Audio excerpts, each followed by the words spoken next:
Welcome back. I'm Uday Pratap Singh. You're joining us on Newsx. Our big focus this hour as Donald Trump signals that he's ready to end the war in Iran and claims that the Islamic regime has reached out to him for a ceasefire as a perspective that has not been heard. We're being joined by Piyush Khambatta, chairman of the Rasna group, who is speaking on the ongoing crisis in Hormuz, what India is doing to secure our energy needs, and also we will be learning his perspective on the war in general. Piyush Khambatta, welcome. Thank you very much for speaking with Newsx. Thank you very much. And I had last spoken to you in COVID. I think I always come to Newsx in some crisis. That's what I believe. True, Mr. Khambatta. Yes, that's how the discussion was on the vaccine. Yes. But unfortunately, that discussion, in my mind, the problem is the vaccine was more predictable than the adversaries which are there in the war today. Absolutely. We hope at least there the scientists had at least found out what was the problem, and at least they had found out what is the vaccine. And by that time, some cures was also found. But the vaccine was perfect. Now we don't know what is going to be the cure or the vaccine for this crisis. Nobody knows. Absolutely. Honestly. Well, we hope to speak in happier times as well. But currently, of course, we are in a crisis. The world is seeing a conflict in the Middle East. What is the way forward? Do you see this headed to some sort of resolution now with the stance put forth by Donald Trump that Iran is responding well to the negotiations? Or are you skeptical because the Iranians, of course, say that there is no headway in the talks? See, I would like to take on the political side and the business side. Me being a businessman, the business sector also. On the political side, honestly speaking, nobody knows. But I do believe that it is in everybody's interest that some peace is there, at least some sort of what I call agreed ceasefire is there, so that all this deadlock sort of goes, and then some negotiations of some matter can happen. That is my hope. On the business side, let me put it this way. We all know that's a big issue and all industry is suffering, but I see a silver lining.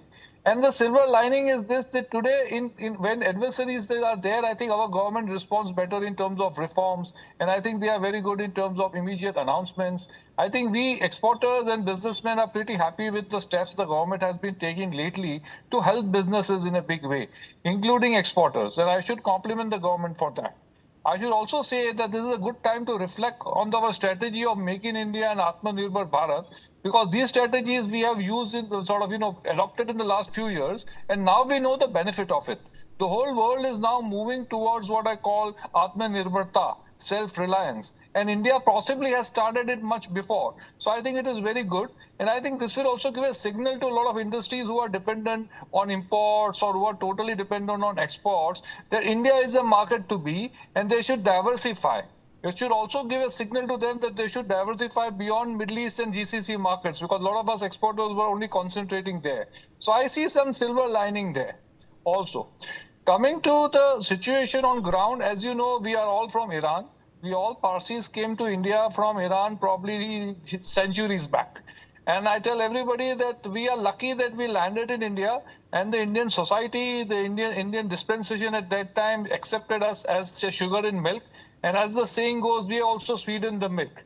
And I think today Parsis have gained a lot being Indians, and India has gained a lot by having Parsis. And I consider myself an Indian first than any Iranian or Parsi or what for that matter. I'm from Gujarat or Mumbai or whatever. I'm Indian first, I believe. And my duty is, of course, my country and my family and my community. So I always believe that. Having said that, there are unfortunately some Parsis left in Iran, and those are in dire straits. They don't know what to do. They don't know how to support this government which they are having, or how not to support. There has been protests, but a lot of these protests have been died down. And a lot of the religious practices of Parsis there, the temples have been destroyed in the past also, but whatever little religious practice was there, that also has been stopped. So my worry and heart goes out to those Parsis in Iran. And I think we should be helping them out in this need of theirs. And we as a community are doing so in our way, whatever we can. So, but my real worry is for the people of Iran who are unnecessarily crushed between these two wars. That's what I believe. Absolutely. Now, as far as, of course, the economic impact of this war is concerned, there are concerns over the fuel prices, which are rising globally. Also, the markets have taken a hit globally as well. Indices have been in the red mostly through this crisis, apart from certain stray days. Energy needs, of course, in India, pretty secure right now. But if it's a long conflict, we never know. The economic costs of the war, sir, how do you interpret those? It is going to be heavy. if it continues longer, especially because India, as you know, we are importing almost all our fuel needs. Of course, the government has diversified recently wind, solar, nuclear, but we are still a time away. Luckily, petroleum, I think once again I should compliment the government that we always had a diversified countries where we were doing. We were forced to buy from certain countries, but we never did that. And I think that's why I'm complimenting the government. So petroleum, we are a little better off. Gas is by naturally, obviously, there is some issues. But I believe a lot of industries are now moving towards, from gas to, let us say, alternatives of gas. And a lot of industries are doing what you call, we Indians are best in doing jugaad when a crisis is there. So jugaad management is happening of various kinds in industries to use other fuels other than what is not available. So to an extent, some issues will be taken care of. But I think even the consumer and everybody should be also clear that the government has hands are also tied. It is not that they have all the access to the gas. So I think we should be moving to alternates, like in our kitchens, we can be moving to electric or some other forms of fuel, which a lot of people should be doing. And in my mind, overall conserve the gas. That is in my mind how we can support the government. But I do believe that there has been a very good, what I call the last budget also, I said after the interviews, that we have kept our inflation in check. I do believe that time will come in the next few months if this continues, that of course some inflation trends will start, and which will have a problem in this country in terms of the common man for sure. Exporter is gaining because the dollar is getting stronger and Indian rupee is getting weaker. So exporter will make some more money, at least in the markets where he's able to export. Right. But the consumer is going to be under a little bit strain. And I think, I like, for example, we as a company have not increased our prices.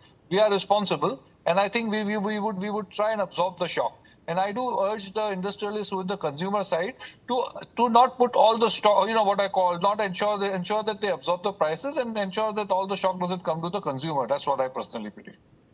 All right. My thanks to you, Mr. Khambatta, for joining us with your perspective on this big story.